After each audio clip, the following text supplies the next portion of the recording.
आष्टा।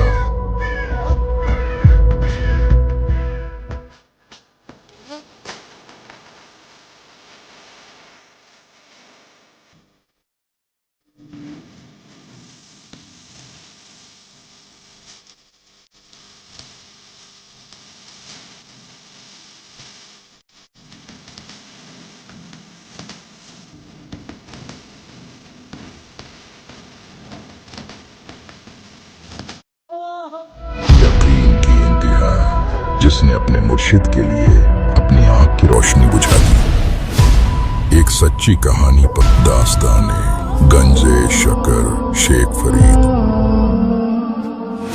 दीदारे इलाही। देखिए हमारी खास पेशकश सभी सतलोक आश्रमों में दिनांक 15 फरवरी शाम 7:30 पर। इस वीडियो को आप हमारे social media platform YouTube channel संत रामपाल जी महाराज और फेसबुक पेज स्पिरिचुअल लीडर संत रामपाल जी पर भी देख सकते हैं। कबीर जादिन सतगुरु भेटिया, तादिन लेखे जान, बाकी समय व्यर्थ गया बिना गुरु के ज्ञान। जिस सद्गुरु के दर्शन से जीवन का वास्तविक उद्देश्य समझ में आता है, उसी विश्व की तारणहार जगत गुरु संत रामपाल जी महाराज जी के बोध दिवस के पावन अवसर पर दिनांक 15 से 17 फरवरी 2026 तक नेपाल सहित भारत के 13 सतलोक आश्रमों में 3 दिवसीय भव्य महासमागम का आयोजन किया जा रहा है। इस ऐतिहासिक अवसर पर होंगे अखंड पाठ, विशाल सत्संग समारोह, विशाल भंडारा, दहेज मुक्त विवाह, रक्तदान शिविर के साथ साथ निशुल्क नेत्र जांच शिविर एवं दंत चिकित्सा शिविर। आप सभी नगर एवं ग्राम वासियों से विनम्र निवेदन है कि परिवार सहित पधार कर इस अद्वितीय महासमागम की शोभा बढ़ाएं। इस कार्यक्रम का सीधा प्रसारण सतलोक आश्रम श्री धनाना धाम से 17 फरवरी 2026 को सुबह 9:30 बजे से श्रद्धा टीवी चैनल और संत रामपाल जी महाराज यूट्यूब चैनल तथा संत रामपाल जी महाराज फेसबुक पेज पर भी किया जाएगा। आइए हम सब मिलकर पूर्ण संत के सानिध्य में अपने जीवन को सार्थक बनाएं। संत रामपाल जी महाराज एक ऐसे महान संत जिन्होंने अपनी सतभक्ति, तत्व ज्ञान, करुणा और सेवा के बल पर समाज में नई मिसाल कायम की है। संत रामपाल जी महाराज की अगुवाई में उनके सभी सतलोक आश्रमों से समाज कल्याण के अद्भुत कार्यों ने समाज को सुनहरे भविष्य की एक नई उम्मीद दिखाई है। संत रामपाल जी महाराज से नाम दीक्षा लेने के बाद लाखों लोगों की लाइलाज बीमारियां जैसे कैंसर, एड्स आदि ठीक हुई। संत जी के ज्ञान से प्रेरित होकर उनके अनुयायियों ने लाखों यूनिट रक्तदान किया। संत जी ने लाखों बहन बेटियों का दहेज मुक्त विवाह करवाया।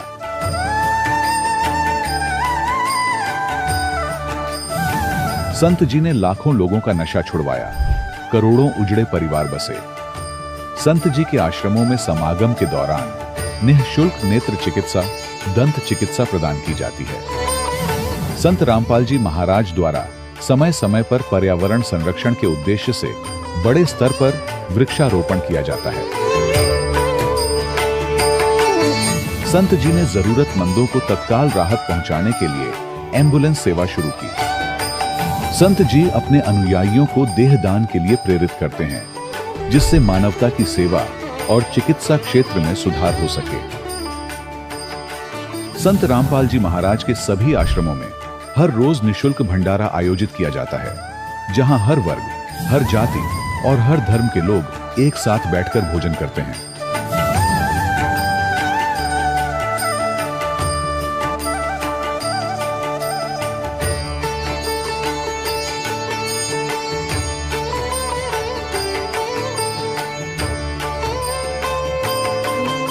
संत रामपाल जी महाराज की अन्नपूर्णा मुहिम ने गरीब और बेसहारा लोगों के जीवन में एक नई ऊर्जा और उम्मीद को जन्म दिया है।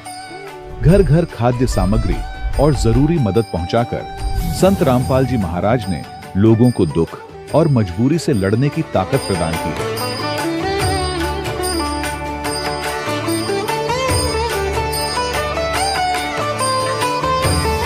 संत रामपाल जी महाराज द्वारा गरीब लोगों के लिए घर बनवाने का अद्भुत कार्य एक ऐसी मिसाल कायम कर रहा है जो सदियों सदियों संत जी की उदारता और दया भावना के तौर पर जाना जाएगा।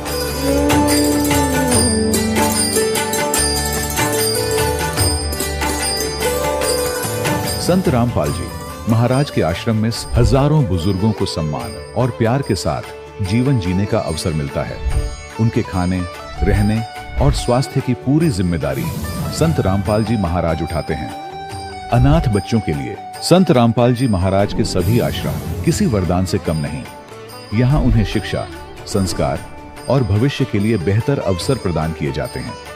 चाहे बाढ़ हो, भूकंप या महामारी, संत रामपाल जी महाराज और उनके अनुयायी हमेशा ही जरूरतमंदों के लिए सबसे आगे खड़े रहते हैं।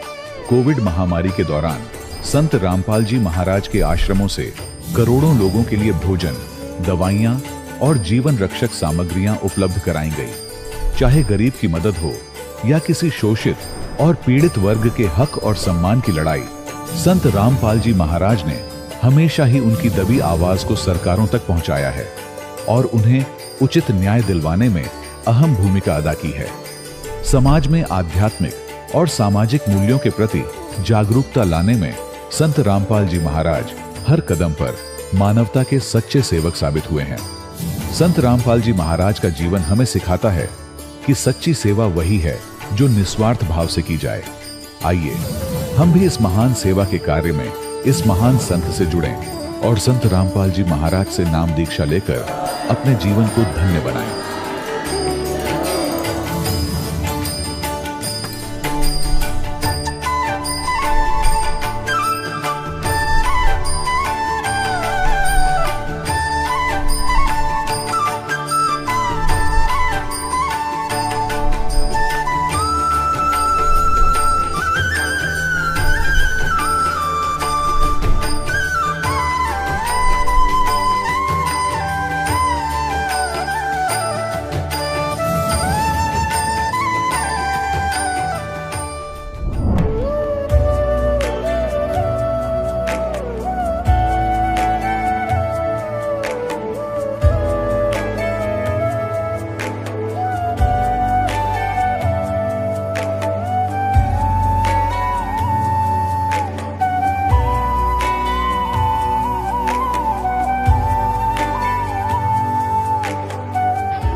प्रभु राम देव भगवान अल्लाह खुदा ईश आदि नाम एक ही शक्ति के हैं। वो कैसा है, कहां है, कैसे मिलता है, किसने देखा है? ये प्रश्नवाचक चिन्ह पूर्ण रूप से हटाने के लिए अवश्य सुनिए जगत गुरु तत्वदर्शी संत रामपाल जी महाराज के अमृत वचन, सर्व पवित्र धर्मों के पवित्र शास्त्रों के आधार पर। सत साहिब दर्शकों, मनुष्य अक्सर अनेकों भक्ति साधनाएं करता है, लेकिन फिर भी उसे कोई राहत नहीं मिलती। वह भगवान की तलाश इसीलिए करता है ताकि उसके सभी कष्टों का निवारण हो जाए। दर्शकों, कुछ ऐसी ही कहानी थी गुजरात के रहने वाले कल्पेश जी की। कल्पेश जी और इनका पूरा परिवार सभी पारंपरिक पूजा पाठ किया करता था।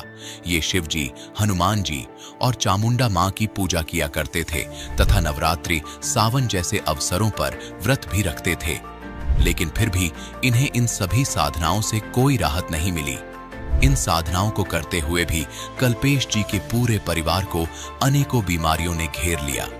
लेकिन आज कल्पेश जी का कहना है कि मेरी व मेरे परिवार की पूरी जिंदगी बदल गई है। आज हम एक ऐसे संत की शरण में आ गए हैं जो वास्तव में पूर्ण परमात्मा के अवतार है, और वह संत कोई और नहीं बल्कि संत रामपाल जी महाराज ही हैं। दर्शकों, आखिर कल्पेश जी ऐसा क्यों कह रहे हैं?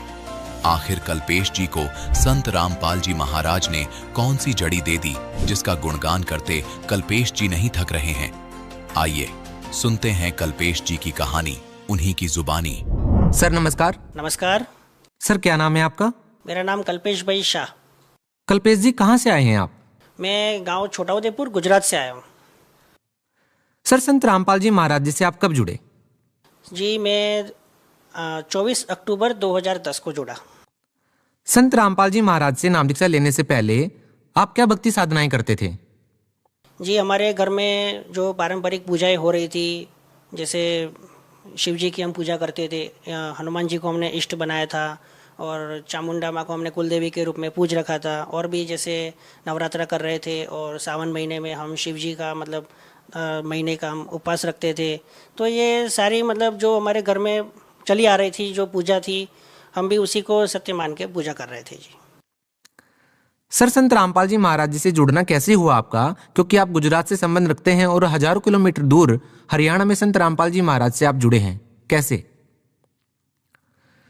जी, ऐसा हुआ कि हमारी जो बुआ जी हैं वो राजस्थान से बिलोंग करते हैं। तो उनकी लड़की को बीमारी थी, गठियाबाई हो गया था। तो वो एक बार उनका लड़का मेले में गया था, वहाँ उनको भक्ति सौदागर का संदेश ये पुस्तक की सेवा कुछ हो रही थी उधर से। तो वहाँ से उन्होंने उस पुस्तक को ग्रहण किया और उन्होंने उस पुस्तक को घर पे लाए और वहाँ से सबसे पहले हमारी बुआ जी ने नामदान दीक्षा ली और अपनी लड़की जो बीमार थी उनको दीक्षा दिलाई और उनको बहुत फ़ायदा हो गया। तो हमारे पापा जी भी थे, तो वो भी भक्ति भाव में ज़्यादा रहते थे, इधर उधर घूमते रहते थे, क्योंकि हमारी आर्थिक परेशानी शारीरिक बहुत ज़्यादा घर में हो रही थी। हमारी मम्मी को भी दमा की बीमारी थी। मम्मी तो खैर चल बसे थे, बीमारी के कारण हम बहुत दुखी हो गए थे, हमारे परेशानी बहुत ज़्यादा थी। तो हमारे पापा जी इधर उधर घूमते रहते थे कि पता नहीं कहीं से कोई लाभ हो जाए, कहीं कोई अच्छा संत मिल जाए या कोई टोना टोटका वाला मिल जाए जिससे हमारा घर का उद्धार हो जाए, धंधा नहीं हो रहा था, ये सब बहुत सारी दिक्कत हो रही थी। तो उनको बुआ जी ने संपर्क करके बताया कि यहाँ पे एक संत आए हुए हैं हरियाणा में, संत रामपाल जी महाराज करके, आप उनसे दीक्षा लो, उनका ज्ञान सुनो। तो वहाँ पे जाने के बाद आपको हो सकता है कि आपका कष्ट निवारण हो जाए। तो सर, क्या आप लोगों को जो कष्ट थे वो संत रामपाल जी महाराज जी से नाम दीक्षा लेने के बाद वो सभी कष्ट दूर हो गए? हाँ जी, बिल्कुल। हमारे सबसे पहले घर में हमारे पापा जी ने नाम उपदेश लिया और संत रामपाल जी महाराज से दीक्षा ली। और वो दीक्षा लेने के बाद में उसके बाद में फिर मैं भी जुड़ा, क्योंकि वो पापा जी वहाँ से आए थे आश्रम से और डीवीडी कैसेट और सब लाए थे। सर, हम जिन भी लोगों का इंटरव्यू लेते हैं वो कहते हैं कि संत रामपाल जी महाराज से नाम दीक्षा लेते ही हम ठीक हो जाते हैं। जैसे ही संत रामपाल जी आशीर्वाद देते हैं, कैंसर जैसी भयानक बीमारी भी ठीक हो जाती है। आपके परिवार में भी काफी सदस्य बीमार रहे हैं, आपको भी बहुत सारी आपत्तियों का सामना करना पड़ा है। आपका क्या अनुभव रहा है संत रामपाल जी महाराज से नाम दीक्षा लेने के बाद? आखिर आपकी कौन कौन सी समस्याएं दूर हुई हैं और आपको क्या क्या लाभ मिले हैं? सबसे पहले तो हमें आर्थिक लाभ से हम ज़्यादा परेशान थे, तो हमें आर्थिक लाभ सबसे ज़्यादा हुआ, क्योंकि संत रामपाल जी महाराज से जुड़ने से पहले हमको कम से कम 15 लाख का कर्जा था। वो जो हमें मार्केट में देना था वो हमारे पास कुछ भी नहीं था और हमें सब जगह से कर्जा देना था। सबसे पहले हमारे को नाम दीक्षा लेने के बाद सबसे पहले वो कर्जा कैसे फ्री हो गया पता ही नहीं चला। उसके बाद दास के पास घर में भी कुछ भी नहीं था, पूरा घर खाली था, बिजनेस भी कुछ भी नहीं था। दास ने परमात्मा को आश्रम में फ़ोन किया, वहाँ से रिक्वेस्ट की, आश्रम गए, मालिक का आशीर्वाद लिया, हमने प्रार्थना की और गुरु जी ने बोला कि कोई बात नहीं बेटा, आप कर लो, मालिक दया करेंगे। तो संत रामपाल जी की दया से हमने बिज़नेस स्टार्ट किया और उसके बाद हमें बिज़नेस में इतनी उन्नति मिली कि आज हमारे पास टाइम नहीं है, हमको कस्टमर को मना करना पड़ता है, कब आप जाओ, अब हमें भक्ति करनी है, भक्ति के लिए समय दो, हमें पैसा नहीं चाहिए। अब हमें पैसा बिल्कुल नहीं चाहिए, हमें भक्ति चाहिए, भक्ति दान दो गुरुजी, हम ऐसा बोलते हैं संत रामपाल जी महाराज को। सर, और क्या लाभ मिले आपको? और अभी वैसे आर्थिक लाभ मेरे को बहुत ही ज़्यादा हुए हैं, इसलिए मैं आर्थिक लाभ ज़्यादा बता रहा हूँ, क्योंकि अभी मेरे पास घर में जो किराए का मकान था, वो किराए का मकान में चारों तरफ माल पड़ा हुआ है, तो वहाँ पे मेरे को माल रखने की जगह नहीं थी। सब बोलते थे कस्टमर आके, आपको एक मकान चाहिए, आपको मकान चाहिए। मकान कैसे ले? मकान कोई बातों से थोड़ी मिलता है। आज आप भी जानते हो डिस्ट्रिक्ट लेवल में मकान है, 30-35 लाख रुपए का मकान होता है, दास कहाँ से लाएगा इतने रुपए? तो मालिक ने वो भी सुन लिया। अभी में संत रामपाल जी महाराज ने कृपा करी और एक 30 लाख की कुटिया भी दिलवा दी।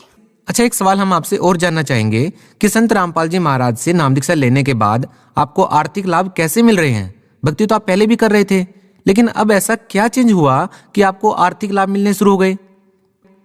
और क्या लोग इस बात पर विश्वास कर पाएंगे कि संत रामपाल जी महाराज से नाम दीक्षा लेने के बाद आर्थिक लाभ मिलने लग जाते हैं? आप इस बात को समझाइए कि आप भक्ति पहले कर ही रहे थे और अब भी आप भक्ति कर रहे हैं। अब इन दोनों भक्तियों में अब ये दोनों ही साधनाएं किस प्रकार से अलग हैं, जबकि पहले भक्ति आप कर रहे थे तो तब लाभ क्यों नहीं मिल रहा था? जी, संत रामपाल जी महाराज के सत्संग जब हमने सुने तो संत रामपाल जी महाराज ने हमको बताया कि जो अभी तक हम पिछली पूजाएं कर रहे थे, जिनसे हमें फ़ायदा नहीं हो पा रहा था, जिन भी देवती देवताओं की हम पूजा कर रहे थे तो वो हमारी पूजा गलत थी, वो प्रोसेस ही गलत थी, क्योंकि वो शास्त्र विरुद्ध थी। जो कि गीता जी के अध्याय नंबर 16 श्लोक नंबर 23 में साफ लिखा है कि जो मनुष्य शास्त्र विधि को त्याग के मनमाना आचरण करेगा उसको न तो कोई गति मिलेगी, न सुख प्राप्त होगा, न ही सिद्धि प्राप्त होगी। तो हमारी पूजा ही गलत थी, हमारी प्रोसेस ही गलत थी, हमें लाभ कहाँ से मिलेगा। तो संत रामपाल जी महाराज ने हमको सही दिशा दी, सही ज्ञान दिया, शास्त्र के अनुसार हमको भक्ति दी, जिससे उन मंत्रों के जाप करने से और उस विधि से हमको ये फायदा ऑटोमेटिकली गुरु जी की कृपा से, संत रामपाल जी महाराज की कृपा से हमें प्राप्त हुए जी। सर, यदि बात नशे और दहेज की करते हैं और उसको जब खत्म करने की बात आती है तो संत रामपाल जी महाराज का नाम सबसे पहले नंबर पर आता है। आज एक बहुत बड़ी मुहिम संत रामपाल जी महाराज ने नशे के खिलाफ, दहेज के खिलाफ चला रखी है। इसके अलावा और भी बहुत सारी सामाजिक बुराइयां हैं जिनको संत रामपाल जी महाराज दूर कर रहे हैं। आखिर जो मुहिम संत रामपाल जी महाराज ने चला रखी है ये कैसे कामयाब हो रही हैं? ऐसा क्या कर रहे हैं संत रामपाल जी महाराज जो कि आज पहले नंबर पर उनका नाम लिया जा रहा है कि सबसे बड़े समाज सुधार के तौर पर संत रामपाल जी महाराज को देखा जा रहा है? इसमें ऐसा है कि संत रामपाल जी महाराज जो हैं वो इस देश में जो हमारे जो समाज में कुरीतियाँ चल रही हैं, जो पाखंडवाद चल रहा है, उसको ख़त्म करने का बीड़ा उठाया। क्योंकि संत रामपाल जी महाराज स्वयं कबीर परमेश्वर के अवतार के रूप में इस धरती पर आए हैं, ये बात सभी जान ले, क्योंकि हमने तो खुद इसका अनुभव किया है। तो हमारे संत रामपाल जी महाराज का यही उद्देश्य है कि इस समाज में जो दहेज जब लिया जाता है तो इतना मतलब इंसान है इतना कर्जेदार हो जाता है कि इंसान बता नहीं पाता कि मैं अपनी लड़की कैसे मतलब घर के बाहर निकालूं। यानी एक समझो कि जो बड़ा पैसे वाला होता है वो तो लड़की दे देगा, लेकिन जो बिना पैसे वाला होगा, गरीब होगा, उसके लिए तो लड़की एक दुख के समान हो जाएगी, और उसकी 3 लड़की अगर हो गई तो वो तो बेचारा वैसे ही मर जाएगा। तो संत रामपाल जी महाराज ने समाज में जैसे ये दहेज है, तो हम जब दीक्षा लेते हैं तो दीक्षा लेने के टाइम पे हमको नियम बताए जाते हैं कि हमें दहेज नहीं ना लेना है ना देना है, हमें बीड़ी शराब मांस तंबाकू कोई भी व्यसन कोई भी लाकर भी नहीं देना है, खाना तो बहुत दूर की बात है। ऐसे ऐसे हमको तीर्थ स्नान, तो इन सब को हमको वेद और शास्त्र में बताया गया कि इन सब चीज़ों से फ़ायदा नहीं होगा।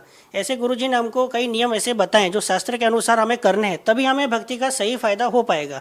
सर, आप गुजरात से बिलोंग करते हैं और निश्चित ही संत रामपाल जी महाराज से नाम दीक्षा लेने के बाद आपको बहुत सारे लाभ मिले हैं, इस बारे में क्या कहना चाहेंगे आप?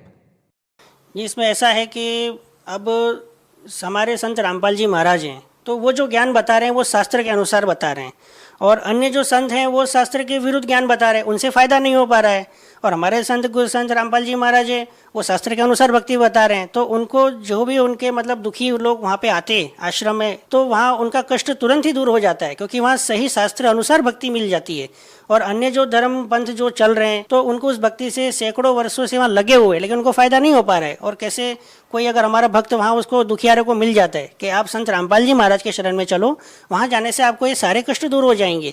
संत रामपाल जी महाराज जो आशीर्वाद देते हैं तो वो आशीर्वाद में ही इतनी शक्ति है, और उनके जो मंत्र हैं जो शास्त्र अनुसार है, उनकी जो प्रोसेस है जो शास्त्र के अनुसार है, उससे ऑटोमेटिकली सारे लाभ प्राप्त हो जाते हैं।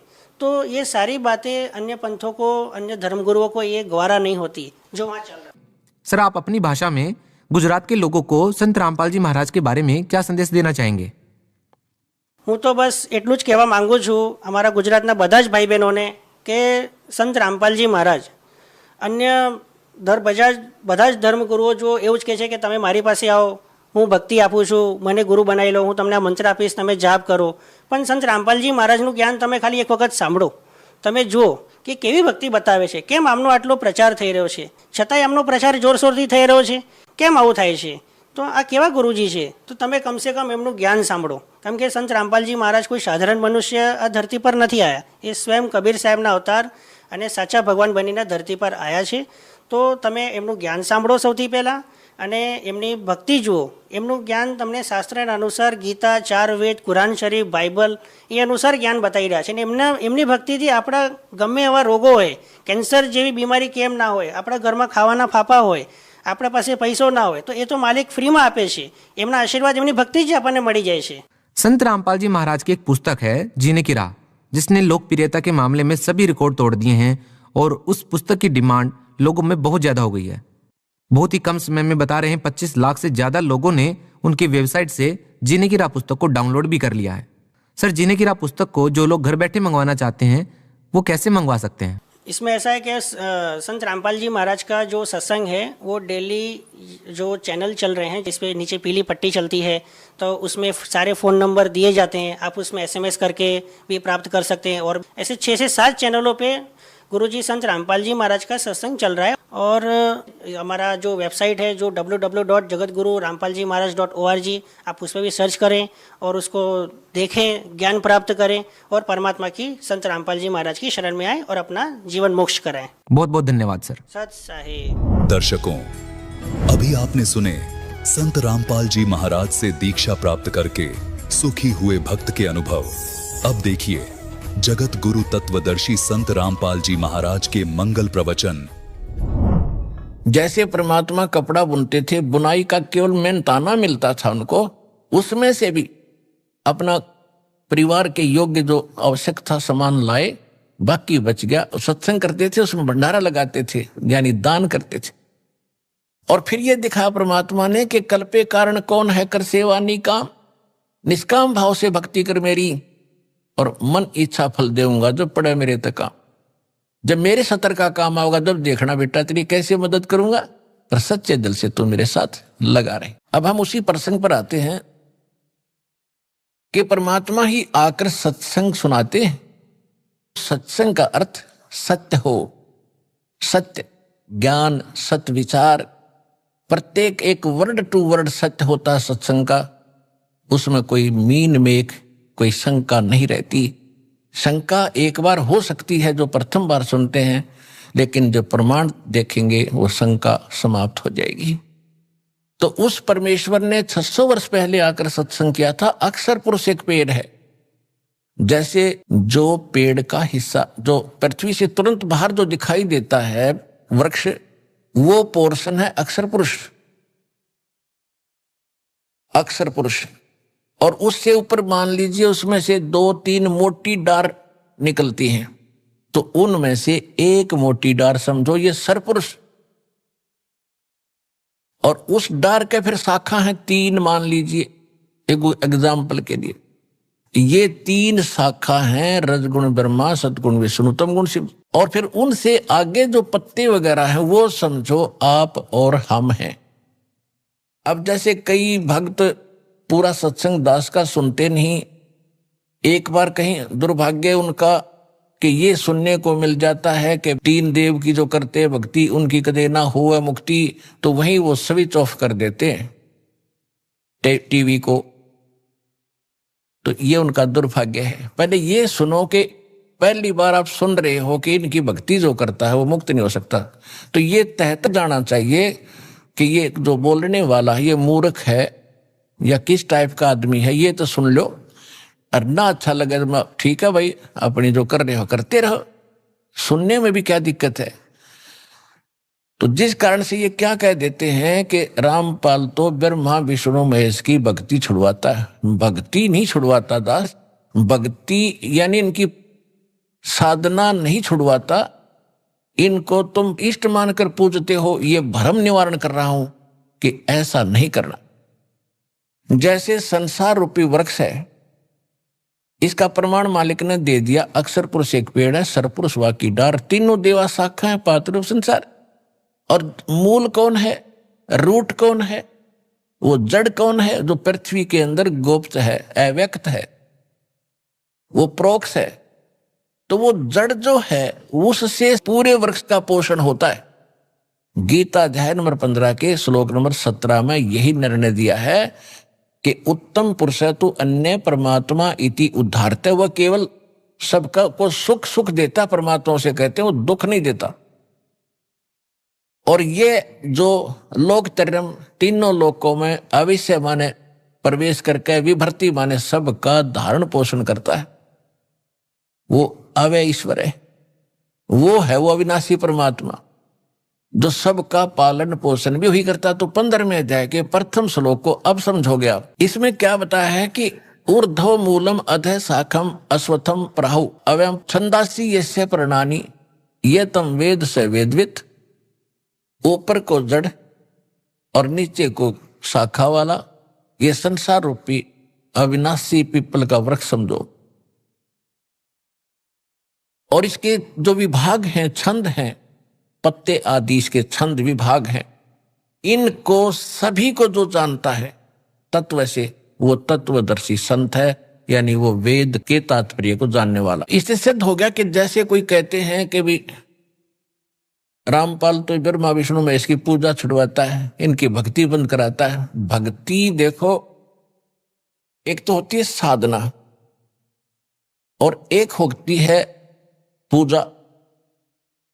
जैसे हमने आम खाने हैं, आम खाने के लिए हमारे जो पूज्य हैं वो फल हैं, फल, आम का जो फल लगेंगे, तो हम पौधा लाएंगे या कोई बीज बोएंगे, तो सबसे पहले बीज हम गड्ढा खोद के उसमें डालेंगे मिट्टी में, फिर उसकी सिंचाई शुरू करेंगे, फिर अंकुर निकलेगा, तो उसको हम जड़, उसकी जड़ नीचे होता है, जैसे हम कहीं नर्सरी से भी लाते हैं पौधा तो लगा के उसको गड्ढे में, तो सिंचाई जड़ की करते हैं और शाखा ऊपर आती है, ब्रह्मा विष्णु महेश तीनों शाखा, और हम फिर पात रूप में हैं, तो इष्ट रूप में पूजा करनी है मूल की।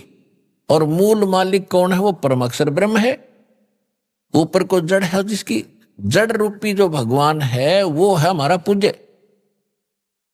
तो हमने उस इष्ट की पूजा करनी पड़ेगी।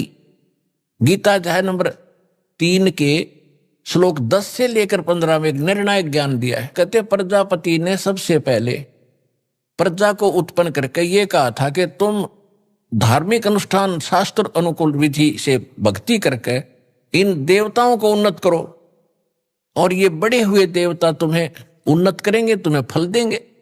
और जो ऐसा नहीं करता तो वो तो अपराधी व्यक्ति है, जो दान धर्म नहीं करता, भगवान ने उसको दे रखा है, उसमें से दो दान नहीं करता, वो चोर है भगवान का। फिर इसमें यह भी स्पष्ट किया है कि जो सर्वगतम ब्रह्म यानी परम अक्षर ब्रह्म है ना, वो ही इन सब में पूज्य है, प्रतिष्ठित है। सभी धार्मिक अनुष्ठानों में उसको इष्ट रूप मान के उसकी तब पूजा करो, उससे तुम्हारे शास्त्र विहित कर्म बनेंगे और उन कर्मों का तुम्हें फल मिलेगा। उन कर्मों का फल कौन देगा? जब पेड़ बड़ा हो गया, आपने पूजा करी मूल की, सिंचाई करी जड़ की, और पेड़ बड़ा हो गया आम का, तो टहनियों के पर फल लगेंगे। तो इसमें यह कहा कि ये देवता फिर तुम्हें बिना मांगे वांछित फल दिया करेंगे, तुम पूजा करो मूल की, जड़ की। यानी शास्त्र अनुकूल साधना करने से आपके भक्ति कर्म सही बनेंगे। तो इससे सिद्ध हो गया कि दास इनकी पूजा नहीं छुड़वाता, इनकी साधना नहीं छुड़वाता। अब कोई मूर्ख कहेगा कि टहनी काट दो पेड़ की, जड़ जड़ में पूजते रहो, ये कोई हो सकता है? तो ये हम यहाँ जहाँ रह रहे हैं, ये ब्रह्मा विष्णु महेश यहाँ के प्रधान हैं, और ये सदा बने रहेंगे। ये मृत्यु को प्राप्त हो जाएंगे नहीं। ब्रह्मा विष्णु महेश मंत्री ये अपनी दुर्गा से पैदा करके तैयार रखता है, कोमा में रखता है उनको। और युवा जब ब्रह्मा की मृत्यु होने को होती है, दूसरे को उठाकर युवा स्थिति में उनको रख देता है। विष्णु की मृत्यु निकट आती है तो पहले पैदा कर लेता अपनी दुर्गा से, और एक लड़के को कोमा में रखता, उसको विष्णु शकल में उत्पन्न होता है, वो उसको वहां बैठा देता है। ऐसे शंकर की उत्पत्ति करता है। तो जो प्रसंग चल रहा है उसी पर आते हैं कि अब गीता ज्ञान दाता भी नाशवान और अक्षर पुरुष भी नाशवान, केवल परम अक्षर ब्रह्म है, वो वास्तव में अविनाशी परमात्मा है, और वही यहां आकर के यथार्थ ज्ञान प्रदान करता है। अब गीता ज्ञान दाता ने कहा है 8वें अध्याय के 3 श्लोक में, उसने स्पष्ट कर दिया है कि वो परम अक्षर ब्रह्म है, जिसको जानने के उपरांत प्राणी केवल जरा और मरण से छूटने का ही प्रयत्न करता है, और किसी वस्तु की वो चाह नहीं रखता, क्योंकि उसकी साधना करने से यहाँ की सुख सुविधाएं तो आपको अवश्य मिलती ही रहेंगी। एक साधे सब सधे, सब साधे सब जावे, माली सिंचे मूल को फले फूले गए। अब दास ये कहना चाहता है, परमात्मा ने ये बताया, कबीर भगवान ने, कि पौधे के जड़ को पूजने से, सींचने से सारा ही काम सद जागा, सफल होगा। एक कै साधे सब सदे, और सब साधे सब जावे। तो परमात्मा ने ये बताया था कि आप जी ब्रह्मा विष्णु महेश को इष्ट मानकर इनकी पूजा करने लगे, तुमने मूल की पूजा त्याग दी जो भगवान पूर्ण है। वो स्वयं आप अपनी महिमा आप बताने आते हैं और तो सत्य कोई ज्ञान रख ही नहीं सकता। तो उन्होंने क्या बताया है कि तुम ऐसे करो, इन ब्रह्मा विष्णु महेश को पूज रहे हो, ऊपर को जड़ कर ली, टहनी गाड़ दी गमले में यानी गड्ढे में, तो तुम्हारा भक्ति रूपी पौधा यानी धार्मिक तो तुम्हारे शुभ संस्कार भक्ति कर्म के वो नष्ट हो गए, वो कामयाब नहीं होते, तुम्हारा जीवन नष्ट हो जाता है। जैसे टहनी गमले में गाड़ने से और मूल जड़ ऊपर करने से पौधा नष्ट हो जाता है, ऐसे आपकी शास्त्र विधि ताकर मनमाना आचरण करने से आपकी भक्ति नष्ट हो जाती है। श्रीमद् भगवद गीता अध्याय नंबर 16 के श्लोक 23 और 24 में स्पष्ट किया है कि जो शास्त्र विधि को त्याग कर मनमाना आचरण करते हैं, मनमानी पूजाएं करते हैं, जो शास्त्र विहित नहीं है, शास्त्रों में वर्णित नहीं है, तो उनको न तो सुख होता है, न कोई सिद्धि प्राप्त होती है और न ही उनको परम गति होती है। और इन तीन वस्तुओं के लिए ही हम भक्ति करते हैं कि यहां भी हमें राहत मिले, हमारे अंदर परमात्मा की ऐसी ताकत आवे, सिद्धि हो, ताकि हम यहां से चलें जब सतलोक सीधे जाएं, को रोक ना सके, हमारी गति हो। और यहां पर भी क्योंकि भगवान की भक्ति से हमारे अंदर सिद्धि आ जाती है, जो किसी भूत प्रेत पितर देव का कोई प्रकोप हम पर असर नहीं करता है। तो वो सिद्धि इसलिए हमारे अंदर संग्रहित रहनी चाहिए, हम उसको दुरुपयोग करते रहे, दुरुपयोग करके हम मोक्ष से वंचित हो जाते थे। तो इसलिए हमने अपना टायर पंचर करना नहीं है। कैसे करते रहे, थोड़ी बहुत कोई जंतर मंतर किया, किसी को आशीर्वाद दे दिया, किसी को बद्दुआ दे दी, तो दोनों से आपकी वो भक्ति जो सिद्धि आपके अंदर वो खत्म होने लगी। यहां प्रभुता तो खूब हो जाती है ऋषि महर्षियों की, लेकिन भविष्य उनका माइनस हो जाता है। तो यहां बताया है कि जो शास्त्रानुकूल साधना करते हैं उन्हीं को सब सुख प्राप्त होता है। और उसके लिए गीता अध्याय नंबर 16 के श्लोक 24 में यह भी स्पष्ट कर दिया कि शास्त्र ही इसका आधार मानना, कौन से भक्ति क्रम करने योग्य हैं, कौन से ना करने योग्य। तो शास्त्र यानी सदग्रंथ कौन से हैं? फिर दास बहुत बार आपको बता चुका है, फिर भी बताते रहते, क्योंकि नए नए भक्त आते हैं और ये परमात्मा की महिमा पुराणों को भी सुननी पड़ती है। पुराने जो ओल्ड भक्त हैं, बहुत पहले के लगे हुए हैं, उनके लिए भी ज्ञान सुनना अनिवार्य है, क्योंकि उसको ज्ञान यज्ञ का लाभ मिलता है। तो ये कौन से सदग्रंथ प्रमाणित है हमारे लिए? वैसे तो सभी धर्मों के जो सदग्रंथ हैं वो आदरणीय हैं, जैसे 3 पुस्तकों का, 3 किताबों का संग्रह बाइबल, जैसे जबूर, तौरात और इंजिल का संग्रह, तीनों का ये बाइबल है।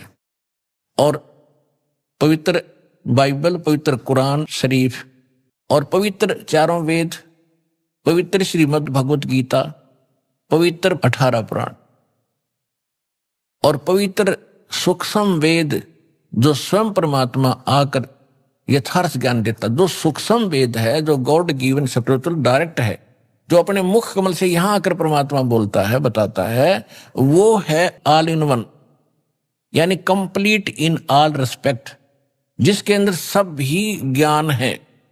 वेदों वाला भी है, श्रीमद् भगवद गीता वाला भी है, कुरान वाला भी है, पुराण वाला भी है और बाइबल वाला भी ज्ञान है और गुरु ग्रंथ साहिब वाला भी ज्ञान है। तो कहने का भाव यह है कि जो सूक्ष्म वेद है वो तो कंप्लीट इन ऑल रिस्पेक्ट है और वो भगवान आकर बोलता है, वो सत्य ज्ञान सत्संग होता है। फिर भी उस ज्ञान को आज हम नहीं मान रहे थे। जो गीता अध्याय नंबर 4 के श्लोक नंबर 32 में कहा है कि परमात्मा सच्चिदानंद घन ब्रह्म, इन्होंने ये गलती कर रखी है अनुवादकों ने गीता में 4 अध्याय के 32वें श्लोक में, इन्होंने ब्रह्मण्य शब्द का अर्थ गलत कर दिया, वेद कर दिया। और यही ब्रह्मण्य शब्द है 17वें अध्याय के 23वें श्लोक में गीता में, वहां इन्होंने सही अनुवाद किया, ब्रह्मण्य माने सच्चिदानंद घन ब्रह्म, यानी परम अक्षर ब्रह्म की जो भक्ति करने के लिए उसको 3 मंत्र का जाप है, ओम तत्सत। तो यहाँ 4 अध्याय के 32वें श्लोक में जब वापस हम आते हैं तो ब्रह्मण्य का अर्थ हमने यहाँ पर सच्चिदानंद घन ब्रह्म करना पड़ेगा। इन्होंने अर्थ गलत कर दिया, क्योंकि ब्रह्म माने भगवान और वेद माने उसका संविधान अब राजा और उसका संविधान है, दो हैं। राजा तो एक चेतन है और उसका संविधान जो है वो एक जो उसके नियम है। तो कहीं पर अगर राजा की महिमा हो और कोई अज्ञानी वहां उसका राजा के स्थान पर वेद लिख दे, वेद की वाणी, नहीं, वो राजा का वचन है वहां पर। तो यहां लिखा है कि सच्चिदानंद घन ब्रह्म ने ब्रह्मणे मुखे, सच्चिदानंद घन ब्रह्म अपने मुख कमल से आके स्वयं बोलता वो ज्ञान, और वो ही तत्व ज्ञान होता है। तो कहने का भाव ये है कि वो तत्व ज्ञान है और उसको हम सूक्ष्म वेद कहते हैं, और भगवान अपने मुख कमल से आकर बोलता है। ऋग्वेद मंडल नंबर 9 सूक्त 96 96 के मंत्र 16 से लेकर 20 तक स्पष्ट कर दिया है कि वो परमात्मा जब शिशु रूप धारण करके धीरे धीरे बड़ा होता है तो अपनी लीला करता हुआ वो अपने मुख कमल से कबीर वाणी से, वो कबीर परमात्मा अपने कबीर वाणी के द्वारा लोकोक्तियों के माध्यम से, दोहों के माध्यम से, चौपाइयों के माध्यम से अपने तत्व ज्ञान को उच्चारण करके ऊंचे ऊंचे स्वर में बोलता, गरज गरज के। और ऋग्वेद मंडल नंबर 9 सूक्त 86 के मंत्र 26 और 27 में, ऋग्वेद मंडल नंबर 9 सूक्त 82 मंत्र 1, 2, 3 में, ऋग्वेद मंडल नंबर 9 सूक्त 94 के मंत्र 1 में, ऋग्वेद मंडल नंबर 9 सूक्त 95 के मंत्र 2 में, ऋग्वेद मंडल नंबर 9 सूक्त 20 मंत्र 1 में, ऋग्वेद मंडल नंबर 9 सूक्त 54 और मंत्र 3 में, और भी अनेकों स्थानों पर। ये सब का सारांश ये है कि परमात्मा ऊपर रहते सतलोक में सहशरीर मनुष्य सदृश शरीर में, देखने में राजा की तरह बैठे हैं, सिर पर मुकुट है और ऊपर छत्र है भगवान का। वहां से जो तत्व ज्ञान देने के लिए नीचे आते हैं, अच्छी आत्माओं को मिलते हैं, सहशरीर आते और एक कवि की तरह आचरण करते हुए घूमते फिरते अपने मुख कमल से वाणी बोल बोल के वो सबको सुनाते हैं और भक्तिकरण की प्रेरणा करते। वो कबीर वाणी कहलाती है, कबीर वाणी। और वो परमात्मा भक्ति के गुप्त मंत्र जो किसी भी अन्य जो सदग्रंथ प्रचलित होते उनमें नहीं होते, उनको भी सार्वजनिक करते। अपने आत्मा एक मुसलमान बच्चे ने, क्योंकि अब सभी बच्चे समझदार होते जा रहे हैं, उसने खुद आकर बताया, जी मैं बचपन से ही कुरान शरीफ को शिरोधार्य मानता रहा हूं। पहले तो सारा ज्ञान आपका तुलनात्मक देखा, कुरान शरीफ में भी देखा कि आप बताते हो भी वो परमात्मा कोई और है, कुरान शरीफ का ज्ञानदाता स्वयं कहता है मैं भी उससे परिचित नहीं हूं। तो मैं प्रभावित होकर दीक्षा ली। जब मैंने सेकंड नाम लिया तब मेरा चांदना और रोशनी हुई हृदय में। कुरान शरीफ के अंदर एक तो सुरह नाम की सूरत है, सुरा, और 42 नंबर उसकी आयत में लिखा है 3 मंत्र जो गीता अध्याय नंबर 17 के श्लोक नंबर 23 में कोड वर्ड है। उसमें तो एक सार्वजनिक है ओम, इसमें तीनों गुप्त हैं, एन सीन काफ। जो ए शब्द है ये उस 3 मंत्रों में से जो प्रथम मंत्र है ओम, तो ए इसका प्रथम मंत्र है, एन ओम हो गया। और दूसरा मंत्र जो है उसका प्रथम मंत्र स है, तो ये सीन हो गया। और तीसरा सार शब्द कुरान शरीफ का ज्ञानदाता भी ब्रह्म है, उस तौरात इंजिल और जबूर का ज्ञान देने वाला भी वो ब्रह्म ही है, और गीता का ज्ञान देने वाला ब्रह्म है। क्योंकि इसने जो गीता का ज्ञान पहले दे दिया तो उसने अधिक ज्ञान देने की आवश्यकता नहीं समझी। अपने मोटा मोटा विधान जो भी इसने भ्रमित करना था, जैसे करना था, अपना यो डंगा चलाना था, वो चलवा दिया। तो गीता में यो बहुत पहले ज्ञान बोल चुका था और वेदों का ज्ञान पहले सार्वजनिक हो चुका था। तो कहने का भाव दास आपको ये बताना चाहता है कि ये जो सदग्रंथ अपने हैं, अब इनमें सबसे मूल है वो तत्व ज्ञान जो भगवान स्वयं आकर बताता है। आज के सत्संग का विषय यही था कि सत्संग परमात्मा ही कर सकता है। सत्य माने सच्चा, सच का जो साथ है, सत्य का जो ज्ञान है, भगवान बिना कोई दे नहीं सकता। और जैसे चारों वेद थे, परमात्मा ने सबसे पहले प्रथम बार इसने पूरा कंप्लीट ज्ञान दिया था इस सरब्रह्म यानी ब्रह्म के अंतःकरण में, अपने वहां सतलोक से फैक्स कर दिया था। और इसने निर्धारित समय कर दिया, जैसे मालिक का विधान है कि बच्चा 9 महीने के बाद मां के गर्भ से बाहर आएगा ही आएगा, कोई रोक नहीं सकता। ऐसे ही परमात्मा ने इसके अंदर फैक्स कर दिया था। जब ब्रह्मा विष्णु महेश थोड़े जवान हुए, उस समय इसके श्वासों से वो बाहर निकल गया अपने आप, इस ब्रह्म के श्वासों से बाहर निकला। जैसे कंप्यूटर से बाहर आ जाते फटाफट प्रिंट होकर, ऐसे मालिक ने बटन दबा दिया, वहीं से ये फटाफट बाहर आए सारे वेद। इसने देखा सामने, उसमें सारा ज्ञान भगवान के बारे में जानकारी। तो इसने ये जुल्म किया कि जो परमात्मा के मूल मंत्र थे, मूल ज्ञान था, वो इसने नष्ट कर दिया। और भगवान के डर से ये 4 वेद यानी इतना रख लिया। अब उस जो इसने यथार्थ ज्ञान भक्ति थी वो नष्ट कर दिया, उसकी पूर्ति के लिए परमात्मा को आना पड़ता है। जो वेद इसने रखे हैं शेष वो ठीक है। यदि इन पंडितों ने हमारे धर्मगुरुओं ने कोई बीच में गड़बड़ी कर दी होगी, वो अलग बात है, वो पड़ी रहेगी। क्योंकि हमारे पास कंप्लीट स्पिरिचुअल नॉलेज प्राप्त है, तो हमने उसकी भी गणेश जरूरत नहीं रही। क्योंकि उसको सहयोग इसलिए लेना पड़ता है इस यथार्थ ज्ञान को यथार्थ ही रूप में आपको समझाने के लिए कि ये सत्य है जो भगवान ने 600 वर्ष पहले स्वयं मालिक ने कबीर भगवान आकर बोला था ये कबीर वाणी में। तो आज आपके वेद भी बता रहे हैं, जैसे भी बचे खुचों को आप सत्य मान रहे थे उसमें भी यही वर्णन है। और परमात्मा ने कहा था वेद मेरा भेद है, 600 वर्ष पहले कहा था धर्मदास जी को कि वेद मेरा भेद है, मैं ना वेदन के माही और जौन वेद से मैं मिलूं ये वेद जानते नहीं। कि ये चारों वेद जिनको तुम शिरोधार्य मानते हो और इन जैसा ज्ञान नहीं मानते, ये मेरी महिमा का ही गुणगान करते सारा, लेकिन मेरे पाने की विधि इन तुम्हारे इन 4 वेदों में नहीं रही। अब उन 4 वेदों का निष्कर्ष श्रीमद् भगवद गीता है। यजुर्वेद अध्याय नंबर 40 के मंत्र नंबर 15 में स्पष्ट किया है कि ओम कर्तु समर किलबे समर कर्तुम समर वायु अनिलम अथिदम भस्मांतम शरीरम। जब शरीर नष्ट हो तब तक वायु अनिलम यानी श्वास उश्वास से, वायु माने भी वायु, अनल माने भी वायु, वायु अनिलम यानी श्वास उश्वास से, अथिदम भस्मांतम शरीरम, ओम कर्तु समर किलबे समर और कर्तुम समर। ओम नाम का जाप काम करते करते स्मरण करो, विशेष कसक के साथ स्मरण करो, मनुष्य जीवन का मूल कर्तव्य जानकर भगवान का ये मंत्र जाप करो।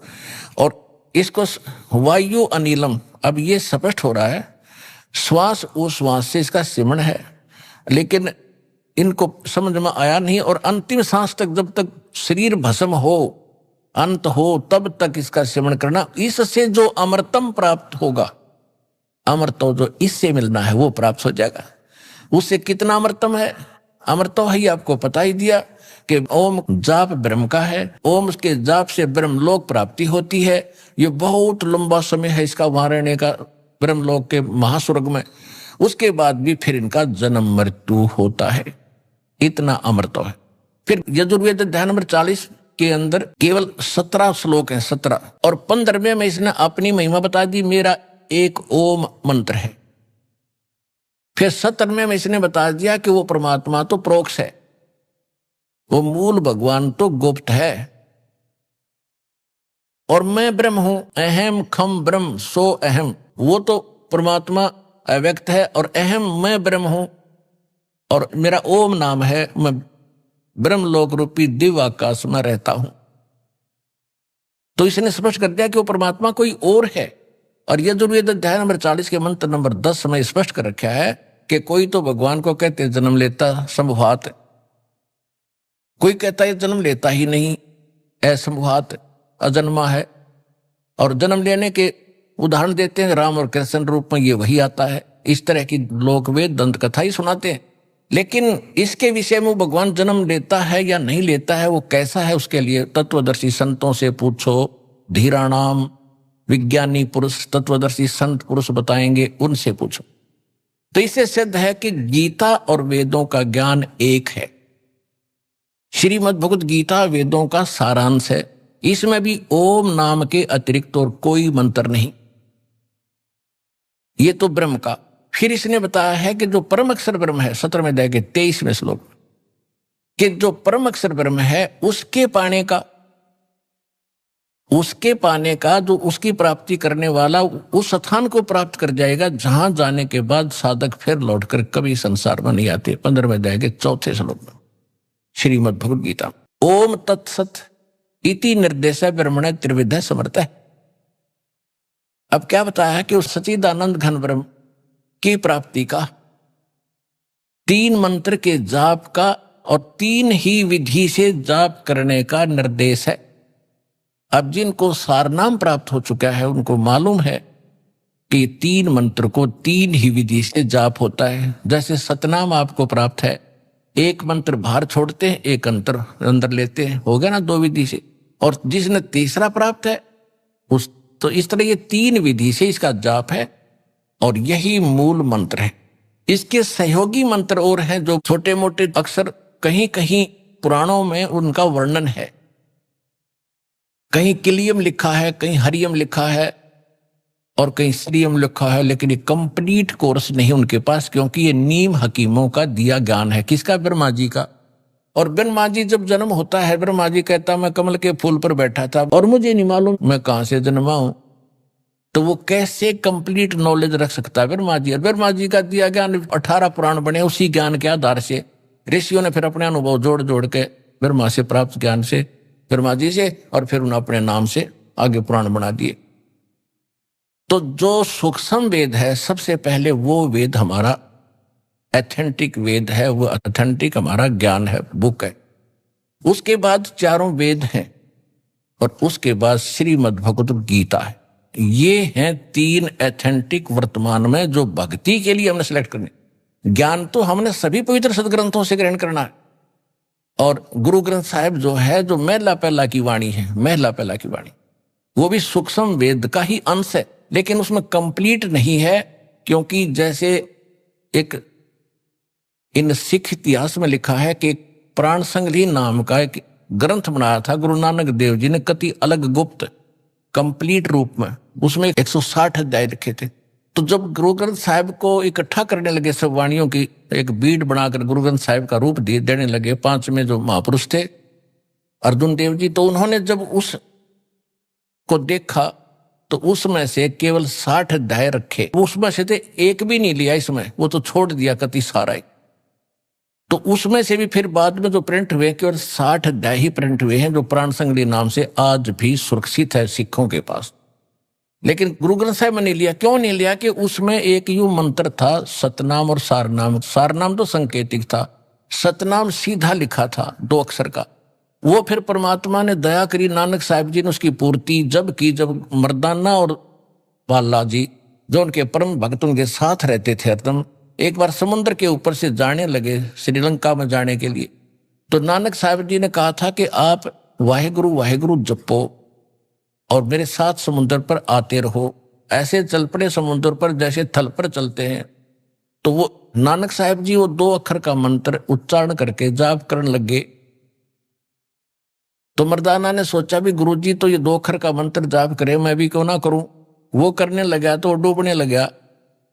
तब नानक साहिब जी ने मुड़ के देखा और कहा, बेटा तो वही जाप कर जो मैंने कहा है, तो मेरी नकल ना करे। तब उसने वही वाहेगुरु शुरू किया, तो तब उसकी जान बची। तो सिखों के या घर कर की बात कि यदि ये मंत्र किसी ने जाप कर लिया तो मर्दाना वाली हालत हो जाएगी सबकी, क्योंकि गुरुदेव की आज्ञा की अवहेलना होगी। अवज्ञा होने से वो हानि होगी थी, वो मर गया होता। इसलिए कोई सिख बच्चा इस मंत्र का जाप ना करके गुरु नानक साहिब जी के वचनों की अवहेलना करके दंडित ना हो जा, दोषी ना बन जा, इसलिए इन्होंने इस मंत्र को लिया नहीं। हाँ, कहीं कहीं सोहम मंत्र लिखा है नानक साहिब जी की वाणी में बहुत जगह गुरु ग्रंथ साहिब में, लेकिन उसके साथ वो इकट्ठा नहीं। लेकिन जो शुरुआत में ये कहते हैं ना एक ओंकार, तो नानक साहिब जी ने कोड वर्ड में लिख रखा है वो मंत्र। एक नहीं, वो कोड वर्ड है, वो सोहम की तरफ संकेत है। ओंकार ओम है ही। तो इस प्रकार इन महापुरुषों, ये तो वो थे PhD किए वे भक्ति के, तो ये आम विद्यार्थी, आम पढ़ने वाले विद्यार्थी कैसे पढ़ेंगे कोड वर्ड को? इन सदग्रंथों के गुड रहस्य को कैसे समझ सकते? फिर गुरु की क्या आवश्यकता थी? तो ये दास भेजाओ तत्वदर्शी संत सभी महापुरुषों के गुण रहस्यों को समझने और समझाने के लिए।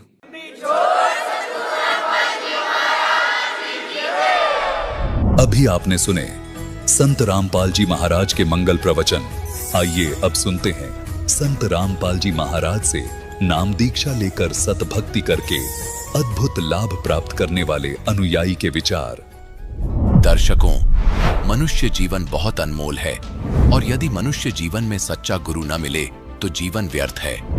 कुछ ऐसी ही कहानी है उत्तर प्रदेश के हाथरस जिले में रहने वाले कायम दास जी की।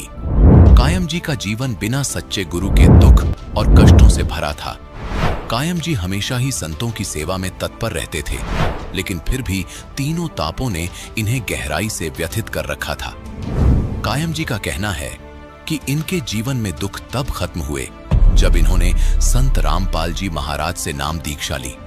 आखिर कायम जी आज मीडिया के सामने क्यों कह रहे हैं कि केवल संत रामपाल जी महाराज सच्चे तत्वदर्शी संत हैं? आइए अब सुनते हैं कायम दास जी की सच्ची कहानी उन्हीं की जुबानी। नमस्कार सर। सर नमस्कार। सर क्या नाम है आपका? सर कायम दास नाम है। कायम दास जी आप कहाँ से हैं? गढ़ी कछवाया, जनपद हाथरस, उत्तर प्रदेश से। सर क्या काम करते हैं आप? मेरा बिल्डिंग कंस्ट्रक्शन का काम है, ठेकेदारी का। सर संत रामपाल जी महाराज से नाम दीक्षा आपने कब ली?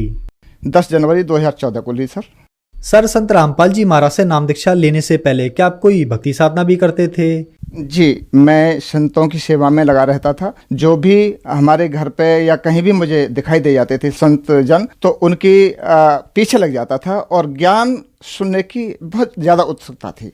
और जहाँ तक कि मैं सत्संगों में भी जाया करता था तो हर संत को भगवान का स्वरूप देखता था और उनकी सेवा करता था और सत्संग भजन ज़्यादा सुनता था और इससे मुझे ज्ञान भी हुआ था। तो मैं उनके साथ रह करके भजन जान गया था और वो काम करने लगा था मैं उनके साथ में। और मैंने 15 वर्ष तक जो नकली संत हैं, आज मुझे संत रामपाल जी महाराज जी की दया से पता चला है, उनकी खूब सेवा की और उनके साथ रहा। एक दास उनके साथ रह करके जब सत्संगों में भजन गायन करता था तो बहुत शाबाशी मिलती थी। लेकिन एक दिन मुझे बहुत बड़ा सदमा लगा। एक संत बोले कि ठीक है, लेकिन आप भजन भी गाते हो, ज्ञान भी है, लेकिन बिना गुरु के कुछ नहीं है आपके पास। तो मुझे एक झटका सा लगा। तो मैंने उन्हीं से प्रश्न किया, तो गुरु किन को बनाऊं मैं? तो कि आप किसी को भी गुरु बना सकते हैं। उनका मतलब ये था कि वो भी थोड़ा जानते थे, तो वो चाह रहे थे कि मुझे ही गुरु बना लें। लेकिन मेरे नज़दीक एक गांव पड़ता है, वहाँ के भी एक संत थे जो राधा स्वामी से थे। तो उनका और उनकी एक जैसी टक्कर लगती थी। तो मैंने सोचा कि क्यों न मैं दुर्गादास जी को ही गुरु बना लूं, जो राधा स्वामी मजहब से थे। तो उनको मैंने गुरु बनाया। गुरु बना करके फिर उनके बताए मार्ग पर चलता रहा, उनसे दिए मंत्रों का जाप करता रहा। लेकिन सर मैं बर्बाद हो गया। उस बर्बादी का कारण बयान नहीं कर सकता। उसके चलते चलते गिरिराज महाराज की परिक्रमा लगाना, वहाँ जा कर के भंडारे करना, किसी जीव को नहीं सताना, इसके साथ साथ भी मेरे घर में भूत प्रेतों का साया बन गया। जो बच्चे घर में प्रवेश भी नहीं कर पाते थे। एक दिन मुझे भी बहुत बड़ा झटका लगा। लॉबी में बैठा हुआ था अपनी कुर्सी पर, जीने के नीचे लोहे के फरमे रखे हुए थे। ऐसा लगा कि एक फरमे को उठा करके दूसरे फरमे में 10 फीट की ऊंचाई से गिराया है। मैं अंदर तक हिल गया। सोचने लगा बच्चे सही कहते थे, जब मेरी ये हालत है तो बच्चों की हालत क्या होगी। किसी के बताने पर मैं उसका उपचार ढूंढने लग गया साहब। वो दुख मेरा वरदान साबित होगा आगे के लिए। जैसे आज मुझे पता चल रहा है संत रामपाल जी महाराज जी के द्वारा। मैं दिल्ली भी गया, गंगा पर बहुत पंडा वगैरह रहते हैं, वहाँ के लिए कहा तो मैं वहाँ भी गया। इसी बीच में हमारे एक साले साहब बोले कि आपने ये मकान बनवाया है, आपने कोई हवन यज्ञ नहीं कराया। मैंने वो हवन भी कराया। सभी रिश्तेदारों को, जो भी हमारे बंधु सखा थे, सबको बुलाया, हवन करवाया। लेकिन वो तांडव खत्म नहीं हो रहा था। इसी बीच हमारे साले ने कहा कि चलो या जी कोई बात नहीं, हमारी ननिहाल में एक भगत हैं, बहुत बढ़िया हैं, और वहाँ आप चलिए और शायद आपका निवारण हो जाएगा। बरसात का टाइम था, बरसात में भीगते भीगते वहाँ पहुँचा। मैं बच्चों को साथ ले गया, तो वहाँ जाकर के उनसे मुलाकात की। उन्होंने मेरी दशा देखी। उन्होंने कहा कि भाई, आज मैं आश्चर्य में हूँ, आपको देख रहा हूँ कि आप जीवित हो। आपके ऊपर तो 3 ताप का दोष है, आपके ऊपर तो घातें रखी हुई हैं, आप जीवित कैसे हो? और वो सही कह रहा था, क्योंकि मुझसे 2-3 बार एक्सीडेंट भी हो चुके थे, लेकिन परमात्मा की दया थी आज तक जिंदा रखने की, तो बाल बाका नहीं हो पाया। फिर बोले कि चलो मैं ठीक कर दूंगा, कोई चिंता मत करो, घबराने की बात नहीं है। आप, उसने कुछ बताया कि मुझे ताबीज़ लाओ, ये लाओ, वो लाओ। मैं ठीक है, लाता हूँ। फिर बोले कि एक गौलोचन और आएगा, उसमें रखा जाएगा। मैंने कहा साहब, मैं गौलोचन को नहीं जानता, ये गौलोचन क्या होता है? तो उसने कहा कि किसी किसी गाय के पेट में न मालूम सींग में जन कहाँ निकलता है, वो कसाई के पास मिलेगा और आप ठीक हो जाओगे। मैंने उनसे कहा, मैंने कहा साहब, मुझे मरना मंजूर है, लेकिन मैं किसी गाय की हत्या करके अपनी जिंदगी नहीं चाहूँगा। सर, फिर क्या कारण बना कि आप संत रामपाल जी महाराज की शरण में आए? तो हमारे गांव के एक करण सिंह नाम के व्यक्ति थे, और वो पुस्तक भक्ति सौदागर को संदेश रखी हुई थी, तो वो पुस्तक मैंने ली। और इतनी ललक थी कि मैंने रात और रात 2 रातों में वो पुस्तक पढ़ी, और वो ज्ञान समझ में आया, तो मुझसे कुछ रुका नहीं गया। और फिर मैं संत रामपाल जी महाराज की तरफ ध्यान आकर्षित हुआ कि मुझे इन संत से नाम दीक्षा लेनी चाहिए। सर, जब आपने संत रामपाल जी महाराज से नाम दीक्षा ली, तो क्या आपको लाभ भी प्राप्त हुए? जी, उसके बाद तो मेरा जीवन ही बदल गया सर। मेरा जीवन, मैं जिस समय ये सब आपको वृतांत बताया मैंने, ये वहाँ भंडारे भी किए, संतों के साथ रहा और उनकी सेवा भी की, तो मैं उस समय तक मुझे कोई लाभ नहीं हुआ, मैं बर्बाद हो चुका था। संत रामपाल जी महाराज जी से नाम लेने के बाद में एक तो मेरी आर्थिक तंगी मेरी सुधर गई। जैसे कि मैं बिल्डिंग का काम करता था, तो वहाँ मैं लेबर वर्किंग करता था। संत रामपाल जी महाराज जी की शरण में आने के बाद में मैं एक कॉन्ट्रैक्ट ले रहा था, कॉन्ट्रैक्ट की बात हो रही थी, तो मैं बार बार अपने लेबर रेट के हिसाब से बात कर रहा था। तो वह बात मेरे मुंह से संत रामपाल जी महाराज की दया से निकली कि मैं तो विद मटेरियल भी काम करता हूँ, लेबर वर्किंग भी काम करता हूँ। तो उन्होंने वो बात मेरी पकड़ ली कि साहब, हम तो विद मटेरियल काम कराना चाह रहे थे आपसे। तो मैं ठीक है, तो वह कॉन्ट्रैक्ट मुझे विद मटेरियल मिला, और संत रामपाल जी महाराज जी की दया से 4 महीने के अंदर मुझे 4-5 लाख रुपए का उसमें प्रॉफिट हुआ। ये संत रामपाल जी महाराज जी की ही दया थी। इसके बाद जो मैं नाम दीक्षा लेकर के अपने घर पे आया, जब घर पे आया तो मुझे जो भूत प्रेत का साया था, बच्चे अंदर प्रवेश नहीं हो पाते थे उस मकान के अंदर, वो खुशी से अपने मकान के अंदर बैठे हैं, और संत रामपाल जी महाराज जी की दया से ये सारा प्रकोप खत्म हो गया सर। उससे पहले मैं हर साल अपना ट्रीटमेंट कराता था, कभी भी दस्त लग जाते थे, कभी फीवर हो जाता था, नाना प्रकार की बीमारियों से मैं ग्रसित रहता था। तो संत रामपाल जी महाराज जी की शरण में जाने के बाद आज तक मुझे फीवर भी नहीं आया, मैंने कोई टेबलेट भी नहीं खाई। उनकी इतनी दया रहती है हर समय, और वो साक्षात दर्शन भी देते हैं। उन्होंने जो शास्त्र कमल यहाँ बताते हैं, वह भी पहले नाम दीक्षा देने के बाद ही खोल दिया था। उसका नज़ारा आप चाहो तो मैं नज़ारा भी बता सकता हूँ कि उन्होंने कहाँ कहाँ तक की सैर कराई थी और क्या वृतांत था वहाँ का। सर, आपकी बातों पर यह प्रश्न उठता है कि आपने बताया कि पहले आपने बहुत तीर्थ भ्रमण किए और भंडारे भी किए, आप 15 साल से राधा स्वामी पंथ से भी जुड़े रहे, लेकिन इन सब भक्ति क्रियाओं से आपको कोई लाभ नहीं हुआ। आपकी आर्थिक स्थिति बहुत ज्यादा खराब हो गई, आप बीमार रहने लगे। फिर जैसे ही आप संत रामपाल जी महाराज की शरण में आए, आपकी सभी समस्याएं ठीक हो गईं। तो सर, ये क्या कारण है? संत रामपाल जी महाराज से नाम दीक्षा लेने के बाद लोग इतनी जल्दी कैसे ठीक हो रहे हैं? जी, आप सभी लोग उन्हें संत रामपाल जी महाराज के नाम से जानते हैं, लेकिन वो संत रामपाल जी महाराज ही नहीं बल्कि पूर्ण परमेश्वर कबीर साहिब हैं, जो वेदों के अनुसार, जो शास्त्रों के अनुसार भक्ति करा रहे हैं। हमें यह भी मालूम पड़ा कि ये पूर्ण संत हैं। क्यों पड़ा?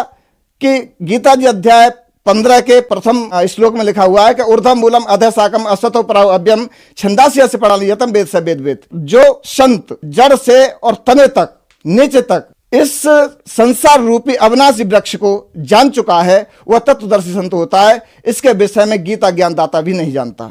सर आप 15 साल से राधा स्वामी पंथ से जुड़े रहे और भक्ति साधनाएं भी की, फिर आप संत रामपाल जी महाराज की शरण में आए। सर कहते हैं गुरु नहीं बदलना चाहिए, लेकिन आपने ऐसा ही किया, क्या कारण रहा सर? ये मनगढ़ंत जो संत हैं वो इसलिए कहते थे कि कहीं हमारे यहाँ से ये साधक सच्चाई सुन करके कहीं चले न जाएं। ये बिल्कुल यथार्थ झूठ है। हमारे कबीर परमेश्वर जी ने कहा था, जब तक गुरु मिला नहीं साचा तब तक गुरु करो 10 पांचा। तो हम शास्त्रों के अनुकूल ही, जब एक अगर मोटी मिसाल लेके चलें, हम किसी तरह से रोग से पीड़ित हो गए हैं, हमको बुखार है या कोई भी अनंत बीमारी लग गई है और डॉक्टर से हम उपचार भी करा रहे हैं, वहां हमको कोई लाभ नहीं हो रहा है, तो क्या हम दूसरा डॉक्टर नहीं बदलेंगे? सर बदलना चाहिए। तो ठीक इसी प्रकार ये हमारा जन्म मरण का रोग है, इसको ये नकली संत, इनके पास कोई औषधि नहीं है, कोई मंत्र नहीं है इसको काटने का। संत रामपाल जी महाराज जी के पास वह औषधि है, वह मंत्र रूपी औषधि है, जो उनके मंत्रों के उच्चारण से ये काल भी भयभीत होता है। सर संत रामपाल जी महाराज से नाम दीक्षा कैसे प्राप्त की जा सकती है? जी सर, संत रामपाल जी महाराज के विभिन्न चैनलों पर सत्संग चल रहे हैं, उन सत्संगों को देखें। उस सत्संग के चलते नीचे एक पट्टी चलती है, उस पट्टी पर मोबाइल नंबर फ्लैश हो रहे हैं उस पर, तो किसी भी नंबर पर आप बात कर सकते हैं और अपना नजदीकी जो निवास है वह बता सकते हैं। संत रामपाल जी महाराज जी ने हर जगह नाम दीक्षा खोल रखे हैं, तो अपने नजदीकी नाम दीक्षा का वहां से पता चलेगा, वहां से नाम दीक्षा ले सकते हैं। सर जो दर्शक आज आपको देख रहे हैं, खास करके राधा स्वामी पंथ वालों के लिए आप क्या कहना चाहेंगे? जी सर, मैं उन भाइयों से निवेदन करना चाहूँगा कि जो भी भक्ति साधना में आप लगे हुए हैं, क्योंकि हर व्यक्ति, हर शिष्य अपने गुरु को सर्वोपरि मानता है, मानना भी चाहिए। तो दास ये कहना चाहेगा कि उस जो भक्ति आपको मंत्र दिए गए हैं उनको शास्त्रों से कंपेयर करें, क्योंकि आज पढ़ा लिखा समाज है, युवा समाज है, तो उसको कंपेयर करके हमें यह देखना चाहिए कि हमें जो वे ऑफ वर्शिप बताई है, जो मार्ग बताया है, भक्ति मार्ग बताया है, ये हमको कितना कहां तक ले जाएगा और इससे मोक्ष मिलेगा भी या नहीं, ये शास्त्र प्रमाण है। अधिक जानकारी के लिए चैनल ही देख लें, उससे बिल्कुल क्लियर हो जाएगा कि हम कौन सी साधना कर रहे हैं और ये हमें कहां तक पहुंचाएगा। हम काल के जाल में फंस रहे हैं। उनसे मेरा निवेदन है कि अपनी साधना को शास्त्रों से कंपेयर करें, उन्हें खुद मालूम पड़ जाएगा कि हमें कौन सी भक्ति मिल रही है और कौन सी चाहिए थी। धन्यवाद सर। सत साहेब।